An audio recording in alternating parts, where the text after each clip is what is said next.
এই শাহিন ভাই তুমি নিশা বানি কিছু করছো নাকি? হ্যাঁ বেটা প্রকাশ্যে দিব লগে এসব গোপন কথা বলতে হয় না, গাছেরও গান আছে।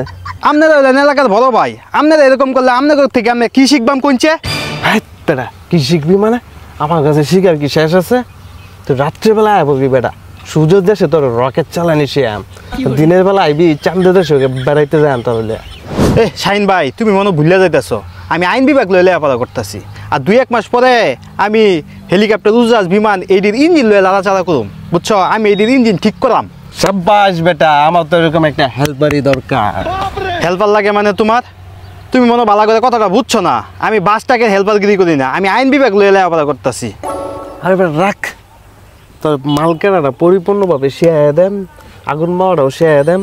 কয়টা দিন ধরে আমার কি হয়েছে, মালকের বাগে আঙ্গুল কাটতে লাই, তুই আমার হেল্পার হইলি, তোর মাল মাংনাই খাওয়াইলাম। তুই কইলি কি এটা? আমি একজন আইন বিভাগে ছাত্র, আমি আইন বিভাগে লেখাপড়া করে তোর মাল কাটা হেল্পার হইতাম আমি? তুই এটা কি কইলি? আল্লাহ না করুক আমার চাকরি যদি কোনোভাবে ওয়ে তো গেছে, আমার চাকরি 80% হয়ে গেছে, আর 20% বাহি আছে। যদি আমার চাকরি হয়ে জাগা, আমার প্রথম আসামি তুই আমার কাঠ গড়ায় তুটবি, তোরা যে কোনো মূল্য তোরা আমি ফাঁসির মঞ্চে দাঁড় করে এলাম। তোর ফাঁসি নিশ্চিত, তোর ফাঁসি কেউ আটকে আসবে তো না। বাজান আমার ভুল হয়ে গেছে, বাজান আমার মাফ করে দে প্লিজ, আমাকে মাফ করে দে।